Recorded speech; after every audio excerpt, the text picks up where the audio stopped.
Welcome to Something Positive for Positive People. I'm Courtney Brain. I still haven't worked on that new intro, and yeah, I'm gonna get that taken care of. But if you've been listening for a while, you know that Something Positive for Positive People is primarily a support resource for people who are navigating herpes stigma.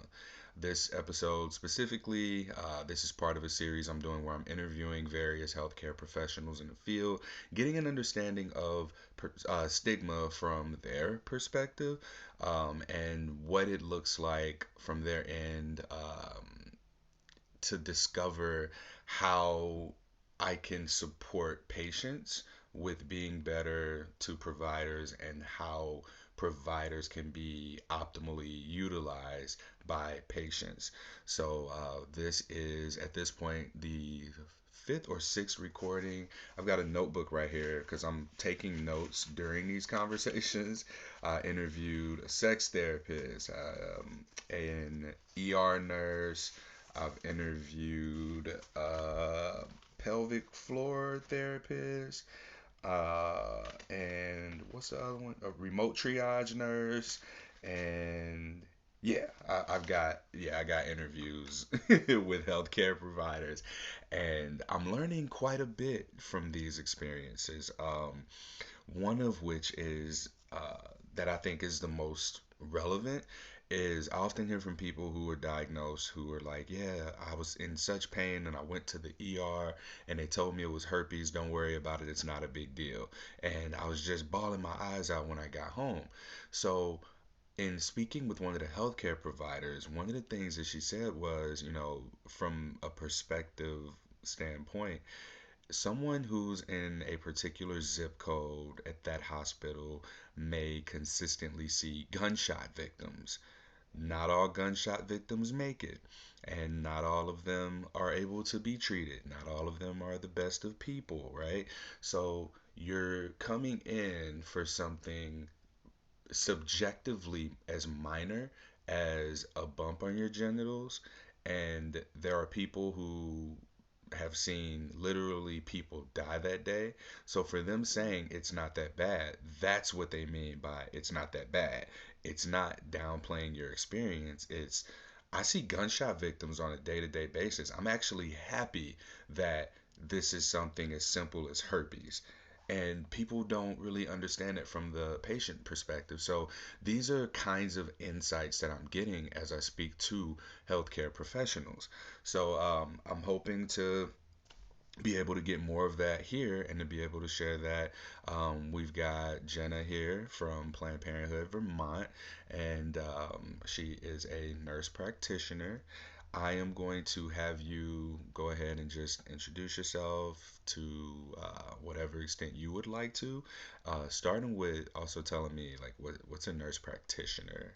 Because when you said that, I was like, yeah, you're nurse, and then she's like, no, nurse practitioner, and I was like, oh, my bad. Oh, I'm so sorry. It's kind of a big deal. All I'm right. just kidding. So hi, I'm Jenna. So happy to be here chatting with you, Courtney. I've learned so much from you over the last year and a half of following your Instagram, but I am a nurse practitioner, which means I can diagnose and prescribe and treat and evaluate all sorts of primary care and gynecologic conditions. In my current job, that means everything from STI screening to well person visits, problem visits, abortion care, gender affirming care. It's a really wide range, but certainly I'm talking about herpes many times a day. So it has been super helpful to have this resource, and I'm excited to chat with you more. Oh, I'm so Yeah. excited to hear it. So, when I first started this podcast in 2017, maybe I jumped ahead of the gun, but I wanted this to be something that was useful to healthcare organizations, urgent cares, I guess who else, like not family care providers, but just like little doctor's offices in my town. And when I was reaching out, just trying to get this resource out, I got rejected very often just for not being a credible resource. And that was really discouraging and honestly might have fueled a little bit of my own competitiveness to be like, all right, well, watch this. And here we are Yeah. 6 years later with nonprofit status, 300 podcast episodes and everything. But it feels so good to just know that through social media, at the very least, there's these connections being made. And I recognize, like, I post stuff with my shirt off. Not everything's professional. There's still, like, the personal aspect of it. And I'm curious to know from your perspective as someone who's in the field, who is utilizing this resource for work, is if, well, it's kind of two part. But first, does my presentation of myself influence your decision to utilize this resource, or does it shape your perspective of my credibility at all? Hmm. I love when people are humans, right? And I think particularly if I'm suggesting this to a patient as like a form of support, they're going to be thrilled to know that there is someone who is like a full person with a full range of experience who's there for them. So I think if you like however you present on the internet, if that's like authentic to you, I think it just like adds to credibility because you're just a real person. That's all we want, right? So I don't think it's a downside at all. And I just feel like as someone who is continually evolving my practice, it's so helpful to see like the examples of disclosure you post to hear what is going on behind the scenes because I only see people in this like snapshot moment when they're in the office having a range of emotions. So to know more like an unfiltered look at what goes on, how people are navigating, talking with partners, it then gives me a good perspective to then share with patients. And I can use normalizing statements with them like, a lot of people tell me that this, and this is helpful. And then that gives like a jumping off point for our conversation. Thank you. I appreciate that. And I ask because there's this fine line between being professional and then personable. And so Totally. typically workshops, presentations, speaking opportunities have come to me from being a human, right? Like there have been people in organizations who follow me on social media and they're like, "Hey, I would really like to invite you to speak at this thing. We want to pay you. Here's the opportunity." And I'm like, "You found me through social media. Like I didn't have to present like the way that my page is even laid out. The screenshots, I've been critiqued on how sloppy things look, but it's like it's more important to me to be consistent than it is to be perfect. Totally. Maybe there will come a day where I can have people doll things up, but even then, like I'm like, well, if it's dolled up and it's like perfect, am I even talking to the people that perfection doesn't matter to anymore? Because Mm-hmm. then I'd be just trying to appeal to the CDC and other organizations that Yeah. aren't even, I'm not even on their radar, right? And I'm trying to Right. put all these resources into appealing to them when for so long what I've been doing has been working and it has been making the significant impact that I'm able to see. So, thank you again for just validating that Mm-hmm. for me here. Of course. Yeah. Uh, you mentioned gender affirming care. Mm-hmm. Gender affirming care is not exclusively like trans care, right? Is gender affirming care also? I saw someone post this and it never hit me this way, but like um, breast implants being Hmm. gender affirming care and like things that we would see in most hetero settings as gender affirming care. Is that medically accurate to say? Can we define gender affirming care?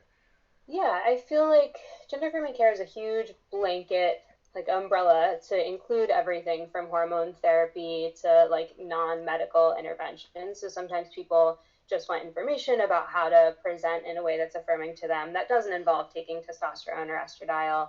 And it is more around either like surgical affirmation or just like packing or vocal coaching, things like that. And Planned Parenthood mostly focuses on hormone prescribing, but we're sort of like a hub where people can reach resources to the community to get what they need. Okay, I was But just curious because yeah, I realized when you said it, I was like, oh, the only thing I know about it is like if someone's trans and they want a surgery done or they need mm, medication to go into the transition phase. Okay, all right. yeah, So, let's talk about not just herpes. While that's gonna come up in this conversation, I'm more so curious about what way you often deliver a diagnosis. And the reason I'm asking about the how of this is because you're the first touch point of STI stigma. Mhm. When a person has an inkling of something being off with their bodies and they think, oh, I might have an infection, this might be herpes, the first thing that they do is they might go and make an appointment with someone like you. So Yep. when they see you, your interaction as a healthcare provider is the initial touch point of STD prevention, not just STI Mhm. stigma. But it influences not only how a person discloses their status, but if they go on to disclose their status. So, just can you walk me through the process of a person like you don't really know they're scheduled, you go into the room and you are getting the information, or you already have an idea that they're having some pain in their genitals? Can you walk me through like what some of your thoughts are and what the interaction looks like? Yeah, totally. That happens again many times a day. A So I day, always many times a a day. day. Oh, totally. Okay. Yeah. Yep. Um, so I always talk with people about what their symptoms are. In an ideal world, I would meet patients before they're undressed for an exam. I'm a big fan of trauma-informed care, and I don't feel like it does much to equalize the power dynamic of meeting someone when they're already halfway undressed. But the medical system is restrictive. So I always try to get a sense, like a really comprehensive idea about what their symptoms have been. A really useful question to ask for me is like, what are you worried this is? And that often elicits people being like, well, I Googled it and now I'm worried it's herpes, or something else, a genital wart, etc. I try to like be calming and just be like, there's lots of reasons for skin changes. We'll take a look. If anything looks suspicious for any sort of STI, I can do some tests and then we'll talk about what that means. I'll then do an exam. If they do have a lesion that looks suspicious for HSV, I'll do a swab. I'm very careful not to start that conversation while someone is like laying down and I'm doing that swab. Like that just feels totally unokay, not okay. But then folks will sit up, and that often is the point where if it does look suspicious, I'll be like, so it does appear like this could be suggestive of herpes. And there's a range of reactions, right? You know this probably better than anyone. I feel like the people who react the best are folks who like have either partners or friends who have had this diagnosis before, so they already know what it's like through them to live with HSV, and they'll be like, oh, okay, no big deal. I know, like, I've heard you can take medication. Is that true? Like, so then we can get more into the conversation on the medical side of managing. And then you have folks who absolutely lose it for a number of reasons, and then it becomes more of a conversation, meeting them where they're at and whatever emotions they're having. And that might not be the visit to start going into like, you can take medication, you can do this, because like they're just not in a place where they could hear that at all. um, I am curious to get your thoughts. Some a really sticky gray area I get into is like, if I do an exam, well, hold on, there's two things. There's the gray area where I'm like suspicious, but I'm not totally sure that that's what's going on. So then they have even more uncertainty. They know that I took a sample and they then have to go home and wait for a couple of days to get that result back. That always feels really tricky. Just like how to counsel, like it might be, it might not be. I don't want to tell you, like I'll send medication just in case. That's tricky. Hmm. And then another thing I've been struggling with is when it's not herpes, when I look and immediately I'm like, nope, ingrown hair. I wonder how I'm like stigmatizing herpes indirectly because they're so relieved and I want to meet them in that relief. But then that's like acting like HSV is inherently negative, which I don't feel like it is. So it's just a nuanced process. I'm like still growing and evolving as a provider. And it totally, like, how I give that information really depends on how the person is feeling or how they're talking to me. Yeah. How long have you been a nurse practitioner? Been a nurse practitioner for 4 years, but I've been with Planned Parenthood for 11. So I Oh, was a medical assistant with them and then went back to school and been living in this world of reproductive health for a really long time. okay. So to answer your question first about, if it might be herpes, but you look and you're like, oh, this is an ingrown hair, and they're like, oh my God, thank God it's not herpes. That would have been the Yeah. worst, right? Ha ha ha. Yeah. I can only imagine. That because when I first got my diagnosis, so I don't know that I really talked about this much, but a couple of years before I got my diagnosis, I had suspicion that I had herpes, and I went and I did a blood test at this like a blood test lab place. And when I went in for this, like I went on and paid that 200 whatever dollars it was because I needed to know. And so I Mhm. got my results back and they were negative. However, there was a presence of antibodies. It just wasn't enough to have tested positive. Mm. So I think that my initial reaction was, oh, thank God this isn't herpes. Like it's negative. But there was still part of me that was questioning that. Like, okay, well, yeah, it's negative, but what does it mean to have antibodies? Does everybody have antibodies for herpes, right? So technically, does everybody have some resistance to herpes or some susceptibility to herpes? Mhm. So does everyone technically have herpes or what? And yeah, that relief came, but I was more educated. I was more informed about it. I think that that experience did prepare me for when I was exposed to it. Because when I was Mhm. exposed, or when I had my outbreak, my first outbreak, I knew sort of what to look for, what information to look for to Mhm. help. Because if you just Google pictures of herpes, that's not useful. It's not helpful at all. So what I ended up looking at was, okay, well, now I have herpes. I'm glad that at least the people I asked haven't gotten it from me because I Mhm. didn't want to be the person who was going around giving people herpes. So I was alleviated from that embarrassment. However, I still have herpes now, right? But I looked up how to minimize outbreaks, the risks of outbreaks, or like to manage the symptoms. And what came up for me was just nutrition, exercise, and stress management. And so I got into yoga, I got a personal trainer, I got a nutritionist, and that was how I moved forward. I learned how to eat, I learned how to take care of myself in those ways to just reduce the possibility of having outbreaks moving forward.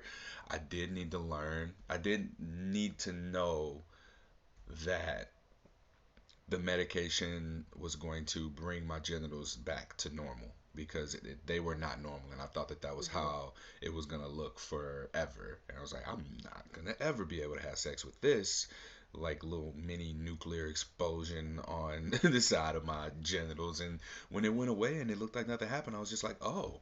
So my guidance based off of the experience that I had personally would just be, hey, even if this were herpes, these are some things to know. Yeah. And I would say, like, the possibility of exposure, the information about testing, things that might affect them moving forward, even before a diagnosis. Hey, you could have been exposed. If you'd like, Mhm. we can do a herpes test. I don't know if you want to even take it that far with them, but yeah, this doesn't look like herpes. However, we can test you for it. A lot of people aren't tested for it. It's not in most screenings, blah, blah, blah. I think that that would have been good for me when I went in for my doctor's visit before I went and got the blood test done. Because the first doctor didn't want to give me a test. She didn't test me. She looked at my genitals and said, "It just looks like you've been busy." And this, I wasn't even busy. I was just intensely masturbating at that point. And I was not getting laid at this point in time in my life. So yeah, I thought something was going on. Went into the clinic, healthcare facility. She just looked and did like a swab. I hated that. I think that that traumatized me to not want to Really? get tested again. When she had to put the Q-tip inside my urethra, she had to Oh my swab my gosh, we don't do urethra. that anymore. Urine No, samples, man. I No know this way. was how long ago was this? I was in college. It was like 2009, 2010. No, it Yeah. was 2008 or 2009 when this happened. Because it was like 2010 or 11 when I got the herpes test myself. Like I went on and I was like, no, I'm not, I don't believe this. um, But yeah, does that answer your question to be able to just present them with some of Yeah, those like common bits of information that would totally. influence how they would interact with someone who would disclose to them? Because now they've Yep. got this story. Hey, I had this herpes scare and the doctor told me it was a hair bump and I remember what I went through during that, so that must have been hard for you. Yeah, that makes total sense. I feel like I do something similar even around like chlamydia and gonorrhea screening to just say like we're going to screen for chlamydia and gonorrhea. They can go without symptoms. If either were positive, both are easy to treat with antibiotics. Sort of like laying the road for like if you do get this news, there's something to do about it. Not a big deal. Like it's great that you're here. Just sort of creating like a positive space. Yeah. Um, as so I went to Planned Parenthood, I think it was 2 weekends ago, 2 or 3 weekends ago, for STI screening. I had a partner who had messaged me and said that she had trick and I was her only partner over the last like 6 months. And I was like, huh, that's strange. Like we've worn condoms every time for intercourse, not for oral. And when I went, or I got the text and I was just like, I don't know, because I had someone also tell me before that they had been exposed to trick and that I should get tested. I went and I got tested and I got treated. I was like, yeah, treat me. So I got on the treatment and then come to find out my results were negative and she was also misdiagnosed, this first person I was speaking of. Hmm. So I took the medication, got treated, and then time passes, and then this person who tells me I'm the only partner that they've had, even with a condom, she's like, yeah, so I tested positive for trick. You're the only person I've been with. She didn't wasn't like blame me at all, but it was just more of a hey, heads up, go get tested. So I was like, all right, well, I go and I get tested, and this time I'm like, I don't want to take the antibiotics until I know, but what I found at Planned Parenthood was that this was different. It was like, hey, take this. It's like 4 pills at once instead of the however long of the antibiotics were that I was given the first time. And this speaks sort of to the how I was talking about a nurse who might see gunshot victims consistently Mm-hmm. versus someone who's coming in for STI symptoms, because at this practice they gave me this lengthy treatment for trick, and at Planned Parenthood, they gave me just pop these pills right here and with some food, and you're good.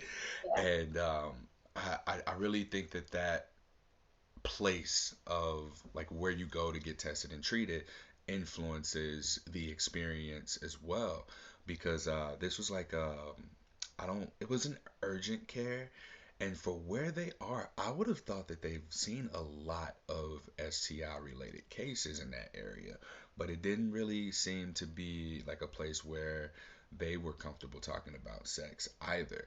So yeah, just going back to the point that I was making about trick. So I had gone into Planned Parenthood to be tested for, treated for trick, and while I was there, like I was like, oh wait, if I'm here, I might as well just get tested as well. So I just asked, I was like, hey, can I also get tested for other STIs? And this was with the first nurse who came in to do the um, like information Intake. gathering, yeah, the intake. And she was like, yeah, sure. So like she does whatever she does on the screen, and I was like, what am I being tested for? And she was like, oh, chlamydia, gonorrhea, syphilis, and she mentioned something about the hepatitis and asked about like risk factors there. And I was like, oh, okay. Do you all test for herpes? And she was like, yeah, we test for herpes. We can test you for herpes. I was like, well, I think I have type 2. I would be curious to know if I have type 1.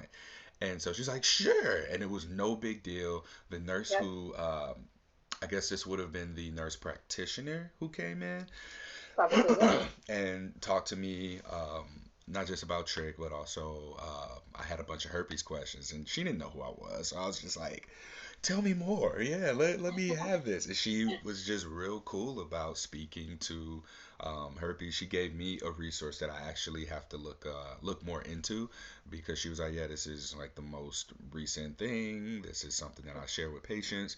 So I want to investigate that, and then I'll maybe do a podcast episode sharing that data and information. But yeah, all of that to say, just fast forward through a bunch of unnecessary rambling. My test results came back positive for HSV1, and it was 21.5. This was the IgG test, Hmm. and the higher the number, I believe, the longer you've had the infection. Is that accurate? Ooh, I haven't heard that. I just Okay. know that there's like the range of like negative, indeterminate, and positive. I have not heard about a correlation with duration and Ooh, yeah. So level. my subjectively speaking, my number was high. Yeah. So, Huh. the and it makes me think back to when I got my diagnosis at an urgent care. He just Hmm. looked and it was like, oh yeah, that's herpes. So we'll give you the treatment for it. It's genital, so it's type 2, and then sent me on my way. So I may have never had HSV2, and I didn't ask Planned Parenthood to test me for type 2 because I was diagnosed with type 2 and wanted to just know if I had type 1. But going back to like the other part of what you were sharing earlier, with there being positive results, I think we were going in that direction at least. Hmm. What I got in my chart, I got the results, and then within a few days, I got like a letter with the nurse practitioner's name. It was just like some information about herpes because she said like if we don't call you, you're negative, right, for everything else. But because I Yeah. made this specific request for HSV1, I wonder if that shifted the way that the communication took place. Because I was like, yeah, I already have genital herpes. I would just be curious if I had, type 1. I'm sorry, I know I have type 2 genital. I would be curious to know if I have type 1 genital as well, or if I've been exposed to it at all. And so, Yeah. yeah, I thought that that communication of just the letter was enough for me, but is that Hmm. generally what you do when you get positive results? I think now I think it varies by like affiliate, but usually we can see if someone's looked at their lab results online. I'm not sure our specific workflow because it's sort of done like centralized. I think we either call or send a letter with positive results, but we want to make sure that we do get in touch with someone with any kind of positive result.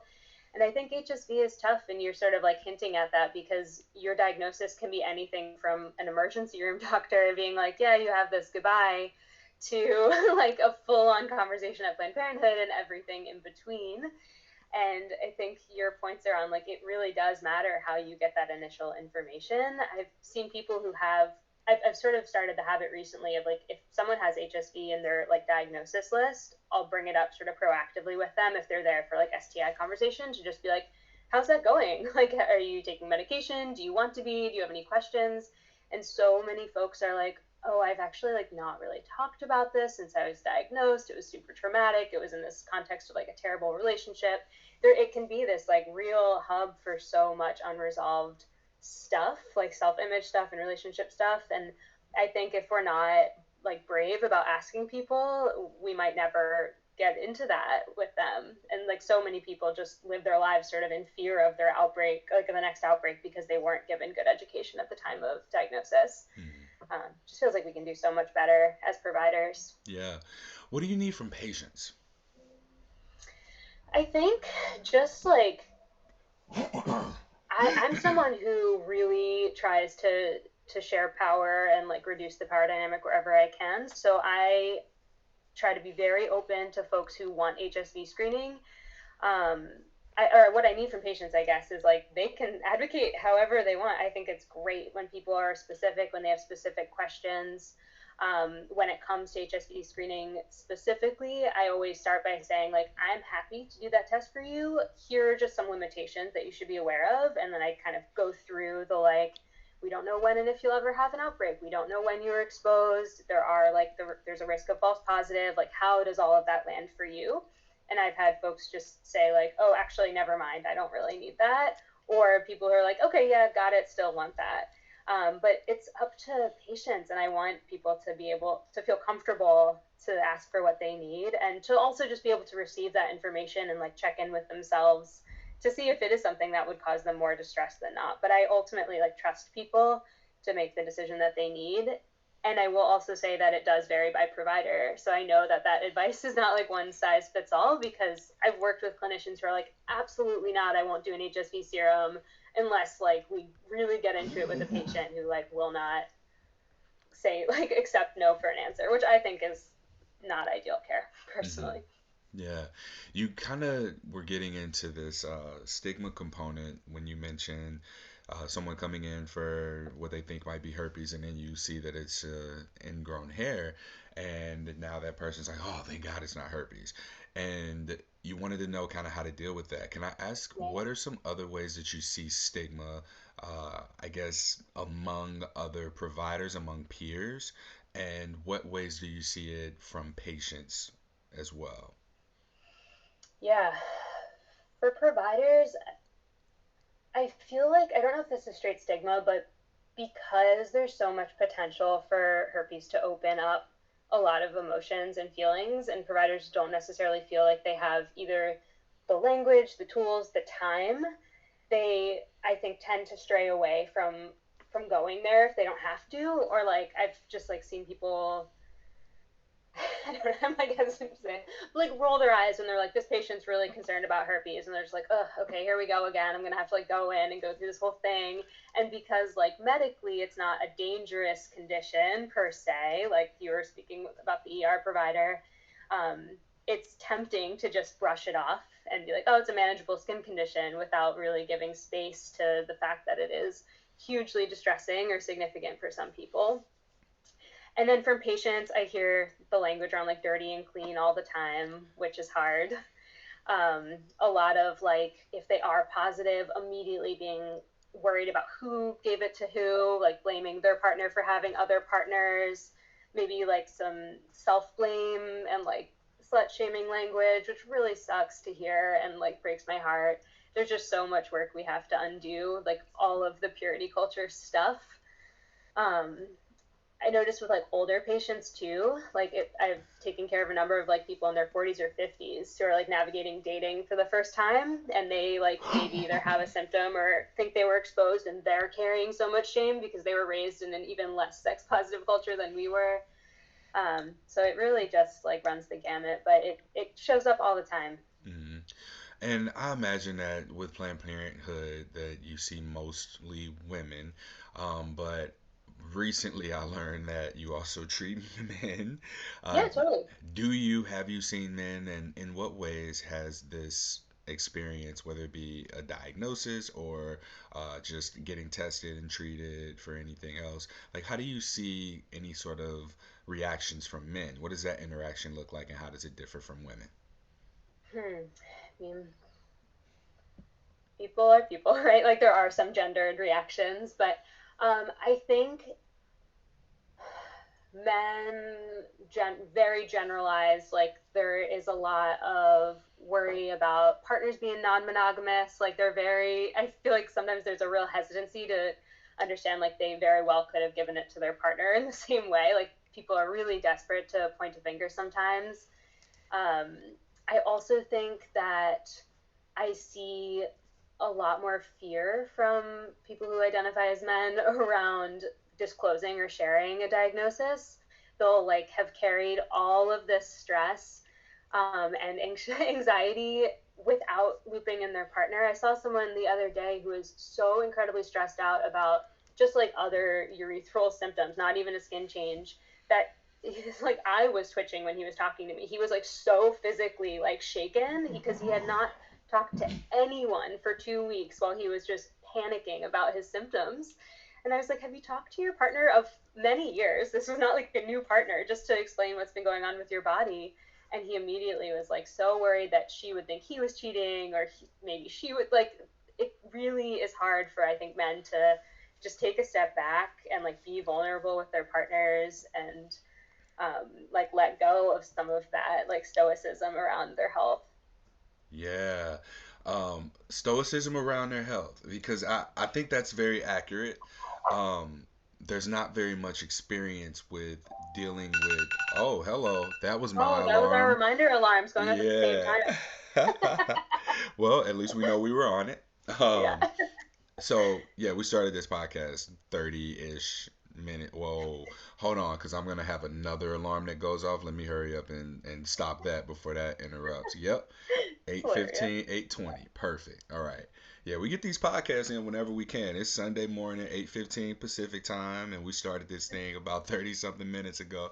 But the reason I ask about men's reactions is Mhm. because I as a man, I had a very unique reaction to what I hear from mostly women. And there is generally between, if we're looking at this from a men and women perspective, it's a lot easier for a woman to have sex. Like more men are supposed to pursue women for sexual relationships. And with this diagnosis, men may feel because so much of our identity is in our sexuality and so much of a relationship is a sexual component, we feel like, wow, now I can't do that. Nobody, like, why would someone want to have sex with me if I have this herpes diagnosis and now I'm like pursuing them and I have to tell them that I have herpes and they can just explore their other options. So, from that perspective, I see how men feel like now their options are so much more limited because not only are the people they would be interested in having way more options, but it's like, oh, well, I can just be with someone with more. And this is such a lens that I see from is primarily heterosexual men who, well, no, not even just heterosexual men. It's men, period.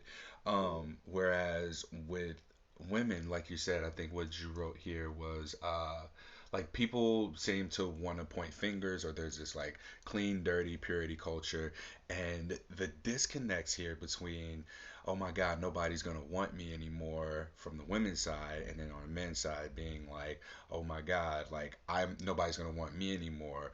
There's not this centralized thought process of, okay, this just becomes a little bit more challenging. Like there's something different that has to happen when we talk about our fears of disclosure. And it's so interesting to me that fear of disclosure is what comes up Mm-hmm. because that's probably one of the more prominent things. It just doesn't get talked about because it now goes into the territory of having to talk about sex.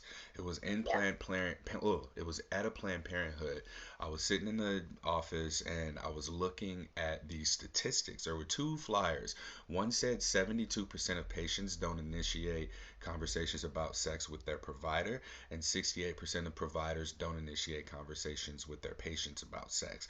Those numbers may be flipped, but I remember seeing those percentages in those statements.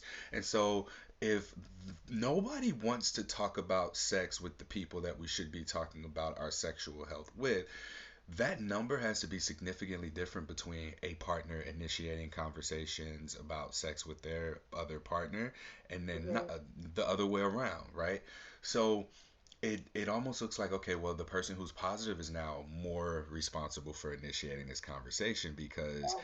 it is generally assumed that if someone's going to be having sex, that they are clean, that they are dirty, and why would anyone want to have sex if you're not clean, right? And yeah, we just tend to, we are able to just go down this rabbit hole of that uh, thought process of who's responsible for initiating that conversation. So, Yep. would you say that tools that help people navigate the communication component of their diagnosis would be useful? Absolutely. I know you're really connected with Evelyn Decker as well. I Yeah. used her STARS model because I did a presentation about like consent and sexual communication for my Planned Parenthood. And I think that is like the perfect tool to be able to, whether you're starting with the like, I was tested for this, this, and this, what about you? Like her model language, I think can lend itself to disclosure really well. And I try when I can to bring that into the conversation just more generally, and then patients can use it as they need to. I think like jumping back a little bit, the gender stuff is so interesting around disclosure too, because like I think in a like hetero cis situation, like historically men hold some power, like I would say more power than the cis woman. So then to have it like both parties be so nervous about disclosing, I don't know. I sort of lost my train of thought there, but Oh, we can go back there. So, no. uh, with Please. what I see with men is that the reason that this is so difficult is because it is a vulnerable piece of conversation. Many Yeah. times, whenever sex is on the table, I think that a lot of the communication that is essential to being able to have informed consent and really negotiate a good, positive, healthy experience is dismissed and defaulted to, do you have a condom? Or are you Yeah. on birth control? You It's, good? yeah, It's like right. the You most. good? I'm good. All right, here we go. And that's exactly how it was. And as a Totally. man, I know I can speak for a lot of men here. My last sexual partner, whatever her STI status became after she got her annual exam, was what I knew my status was. It's like, oh, if she ain't got Totally. any, if she ain't got nothing, I ain't got nothing. We good. I don't have to get tested. Why should I get tested? And so this really does sort of put the responsibility on the partner of the person, of the man, or the person who identifies as a man. It puts that responsibility on that partner to hold this other person to a standard of, hey, I need you to get tested as well. Right. Because, again, going back to the power thing, for women to ask for what they need is really difficult at times. And for the men, Mhm. it's just like so expected that this is how you're going to be showing up here. Again, like I would expect someone who wants to be sexually active to not have anything that would hinder their ability to be sexually active with me. So, regardless of my frequency of testing or infrequency of testing, like I'm going off what my last partner said. If nobody told me that they have anything, then I don't have anything. But then you've got people who would be so afraid to ask for partners to get tested, or who would be afraid to even tell partners that they tested positive for something. Because I've spoken to a lot of women who've been like, "No, I'd rather not. I'm not gonna have that conversation. I don't want him to look at me differently." And then Yeah. bam, however many partners later, you've got someone who's peeing blood, and then now this person's like, I'm not telling anybody. So the communication component to me is one of the core action items for reducing these consistently growing rates of new Mhm. STI cases. Absolutely. Yeah, I think I like to frame that for people. Just like the best, safest sex happens when you talk about it first, like kind of as a blanket statement, and also just naming like, and it's really hard to have these conversations. We don't have good models, like we don't have good like anything. You got to practice for it to feel natural. And it really just, I would say, like the younger generation is a little bit more adept at it. Like, right, like the Gen Zers are just like, oh yeah, that's fine. And even I've seen a little bit of a difference, and this is purely anecdotal, around like HSV stigma too. Like folks who are like 18 to 21, if they get that diagnosis, they're like, oh yeah, I'm already like following all the Instagram accounts. Like they're educated and like way less freaked out than someone in their 30s and 40s, which is kind of interesting to see the culture shift. It is. And I take a lot of what I see with the younger generations and try and relay that and communicate that to the older generations. But what I find is that youth may play a role differently in two ways. On one hand, it's like, oh, I'm young, like I'll have opportunities, like this isn't the end of it. And then on the other end, it's like, oh my God, but I'm so young and I haven't done anything yet, right? But I see so much more of just this meh, nonchalant shoulder shrug. Like even with partners who might not have herpes, like people with herpes are like, yeah, I disclose and we have a conversation about it, and that's that. And this is what I see with the younger generation of people who are sexually active. Now, when we get into the older generations, let's say around my age, 30, I'm 34. So anywhere between, I would say, 25 is like where you start to like see the shift from it being so cool to this is a concern between 25 and 45, let's say, because I think that on the higher end of that you've got people who are getting out of long-term relation, out of divorce, like let's just say Yeah. that people who are divorced, people who are beginning to open up their relationships, anyone who's getting back out there into the dating world, right? That's what we're looking at versus uh versus the people who might be in that 25 to 30-ish range who are like, okay, like I'm dating, this is a culture that we live in, and it's hard because people are more so exploring their options. I think that mm, 30 to 35 is sort of the age range where people are seeing that they have options, or maybe rediscovering that, oh, I can actually date. People are receptive to dating. The dating pool is, I have options. I have um, the ability to date different people, date different ways, and just Mhm. explore. It's very explorative. And so what happens at that point is that people are then having to meet people who do have herpes, don't have herpes, who are into kink and BDSM or different relationship styles. And so the newness of it is one more component that people have to face along with everything else in relation to sexually transmitted infections, communications about what it is that they want from relationships, and that too is just vulnerable. Like to have to think bigger picture. You look like you want to say No, something. no, I just like, I love everything you're saying, and I feel like I've seen that reflected so much. I think also just as individuals in your 30s, you get better at like knowing yourself, knowing what, ideally, knowing what you're after, like feeling more comfortable advocating or asking partners. But I think that as a sexual health provider, like making sure to like we play a big role in normalizing those conversations. And I think I like to think just even like a phrase being like, you should be talking to partners about your STI status or condom use or whatever, like can start to shift the narrative away from all of the like cultural garbage we've all been raised in over the last like 30 years. But Hmm. I would be curious if uh, videos, like from your experience, do you think that something that offers a video of some sort on the website where people's top concerns are when are the symptoms going to go away for herpes, and how do I communicate this to partners? Like mm-hmm. something, we have the stars framework, right? But Yeah. would access to a stars video or examples of disclosing, do you think that that would even be something that could be helpful to people who, oh, kick the desk, to people who would be navigating this conversation? Like, can that help?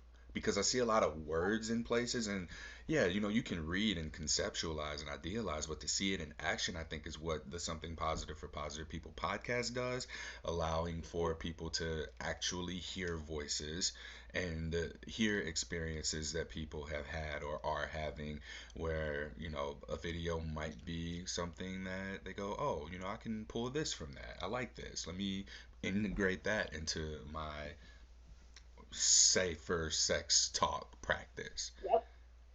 I think absolutely. I love all the scripting examples I've seen from your account and like positive podcast. Such a hard thing to say. So I could see a video being really useful as well. And I've taken so much language from those scripts to share with patients. Like something that's coming to mind right now is I love like reminding people that they don't need to apologize as part of their sharing of their diagnosis. And like I've had people respond so positively to that. They're just like, you're right. Like I don't have to say sorry that I have HSV. Like that doesn't. They can find their own information about their diagnosis. I don't owe them really anything except for like the information about me. And Hmm. I think it can be really freeing. So seeing that stuff modeled would be huge. Yeah. There's also some providers who don't talk about disclosing, and I wonder if you can share any insight, if you know anything about that at all. Like, um, different things are said by the provider between just wear a condom, take your antivirals, you don't shed the virus unless you have an outbreak. There's just the information that's being shared offers people, like power dynamics, right? You're a credible person, and I'm looking for any reason at all to not have to deal with this, to ignore this, or to be able to get away with not disclosing, and for a healthcare provider to say, hey, well, you don't have to. Like what do you have to add to that, or what do you have to say about that? Yeah. I mean, my first thought is around like the roots, like the education, like the medical education that we get. Like, I just think there isn't enough attention paid to STIs and sexual health in general. So I have to imagine that it's coming from a place of like ignorance or misconception versus like purposeful deception. Like, I think if providers knew they would be giving the correct information, but we're people like anyone else, and we're also susceptible to the stigma and the misinformation flying around. So I know you do. Oh, I think I lost internet. We good? We good. I'm here. Okay, cool. Yeah. I know you do like standardized patient work, but I wonder how that could like, talking to med students about how to talk about STIs and HSV is so important. So, while we're in this territory, I am actively looking for funding that would allow for me to give these patients scenarios where they have to take a sexual history, deliver an STI, a positive STI test results, offer treatment, and really give them the practice, well, not students, but I wanted to do this for You providers lose the internet. actively. Sorry, hold on. Oh no, I can hear. I can tell. I just started talking. Here, I'll pause things. I'll pause. Hold on. Can I do this? Pause. Pause. All right. So, yeah, had a little bit of a hiccup there, but the ideal thing that I would do seeking funding is to create scenarios for healthcare providers to be able to take a sexual history and be able to deliver a diagnosis, to go through even a scenario of, oh, this patient is presenting with what looks like herpes, give the examination, oh, it's a hair bump. How are you going to send this patient off from that? Uh, in a way that is going to help with the STD prevention component. What type of resources are you going to offer? And then also give them the opportunity to give feedback as well.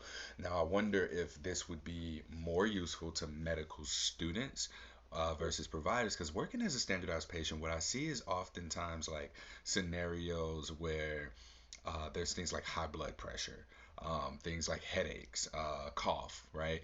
And I know that those are more consistent reasons that people would see, those that the healthcare professionals would see more of those kinds of people than younger people who are coming in for potential STI symptoms.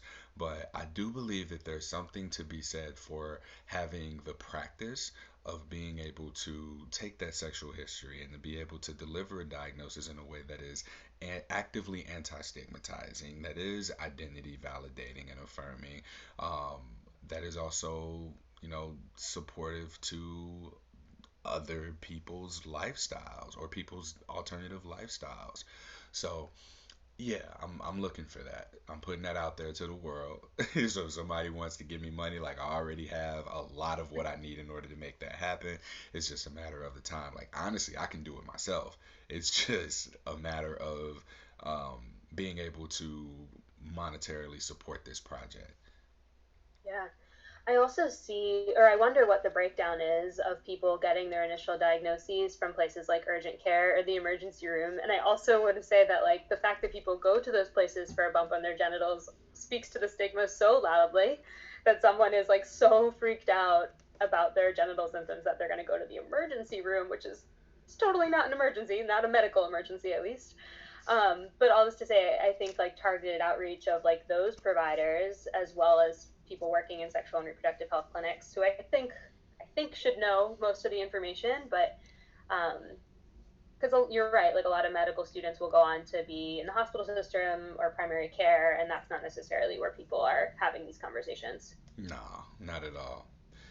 All right, so we're approaching, sort of the end here of our time together. Yes. I very much appreciate you being so willing to meet with me, especially with this quick turnaround time. So what I got here is, we spoke to herpes just not being a dangerous condition in most cases. There's always an exception to the rule. I don't want anybody reaching out to me saying, "Well, I know somebody who dot dot dot," because it's not always the case. We're speaking from a very general perspective here. Some of the concerns that people have are who gave what to who. You see some of the clean versus dirty language, and these are some ways that stigma shows up. when you are treating a patient who might be presenting not just herpes symptoms, but any STI.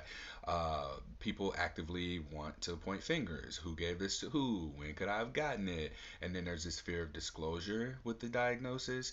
Men just tend to not be vulnerable, like we always have spoken about on this podcast as well. And then we spoke about how useful communication resources and tools could be in aiding STI minimization. I say STI minimization because that's my term, but STD prevention for those who are like, what's STI minimization? Or I if you like see, that more. I do too. It's like so much better because condoms don't prevent STIs either. They minimize the risk and they're supposed to prevent pregnancy if used properly, but we don't even have ways of showing people how to use it. I had this training with someone here in Portland. There's a training institute for sexuality and sex education, and she said like one of her clients, she was like, "Hey, if you're gonna be sexually active, you use a condom." Showed him how to use a condom on a banana, and then he had sex, and he was like, "Yeah, I had sex, and now I'm scared, something's wrong." And she's like, "Well, what do you mean? Didn't you use a condom?" She's like, "Yeah, I did." She's like, "Well, how did you use the condom?" He goes, "Oh, I put it on a banana just like you told me, and I set it on the dresser next to me while we had sex." Oh my And goodness. it's like, wow, if we are unable to, really speak to these things and uh, communicate, like it's all about communication. How can we ever expect to decrease the uh, year over year increasing STI rates that every year we see these new publications that are like STD cases are on the rise. Again, it's like, okay, more people, more sex, less communication. Why do you think this is happening? Totally. But I say all of that just to recap and then ask if there's anything else that you would like to have included here, anything that you want to share. I'm like nervous to open a new can of worms, but I'm just curious your thoughts around the you've probably talked about this so much before, like, but the difference in stigma around HSV1 versus 2, because that's something that comes up with patients where, like, in the conversation about disclosure specifically, where we'll highlight like folks don't often disclose that they have cold sores before engaging in sex, but that is also herpes. So just like the nuance there of like educating without stigmatizing like HSV2 versus HSV1. Yeah, so what I basically see is the one and two don't matter. It's really about location. So Yeah. genital herpes, like yeah, you people who have type 1 will, like, oh yeah, I have HSV1. And then if you pry a little bit more, you find out that it's genital. It's like, oh, so you have genital herpes. Well, it's type 1. Everybody has type 1. And there's a positioning of the information when, I mean, I would just prefer to hear I have herpes. I either have it genitally or I have it orally. Give me that Mm-hmm. information, and that's really all that is relevant. And as I talk to people and we have this ongoing communication, they tend to kind of have an aha moment there. They're like, oh, that does make more sense. So it's not to me about the type 1, type 2 thing. It's really about the location. And what I've learned about the type 1 conversation is that nobody wants to associate kids with sex, obviously. So, having gotten herpes in childhood, yeah, it's fever blisters, cold sores, HSV1. Oh, it's just HSV1. You would have gotten that from someone kissing you as a kid and showing you love and affection. Now, that same kid grows into being 30 and having had sex with X number of people and put their mouth to genitals, now has passed this on to people, and now it's a STI. That's something that is a little bit frustrating about this, is that it goes from being something that you just got from love and affection as a youth to now being the worst thing that can happen to somebody in the world, and now they want to kill themselves. Here's something Yeah, positive for positive people. totally. Yeah, well said. Thank you for that language. Really Hmm. appreciate it. Of And course. thank you for everything you do. Thank you. I really appreciate that. All right, that concludes this episode of Something Positive for Positive People. Please like, rate, review, share, subscribe to, and donate to this nonprofit organization. This is the resource. You know, when people tell me that they've been helped or that something made a difference for them or something clicked, like it's this. It's me talking to people, sometimes helping them with exploring aspects of their identity and their sexuality just through genuine questioning that they say that helps, but mostly it's a podcast. And I do a lot of different things through this organization, and I talked about it on different podcasts. And I can't get my intro together because I don't want it to be 10 minutes long explaining exactly what it is that I do. But this is an important part of it, getting the healthcare providers' perspectives here so that we can best set ourselves up for success as we navigate not just herpes stigma, but also, our sexual health, and not just our sexual health, but our mental health, and not even only our mental health, but our overall health, right? And our emotional health, like our overall well-being. That is what this does, and this is just one pathway of being able to do so, and the pathway just happens to be a stigmatized virus known as herpes. So, I hope that you were able to get something out of this. If you have any feedback, if you have questions for the healthcare providers, please let me know. I also want to shout out our sponsor, Shameless Care. Go to shamelesscare.com/SPFPP and you can get that reduced cost STI testing at home STI testing kit. All right, catch y'all next time.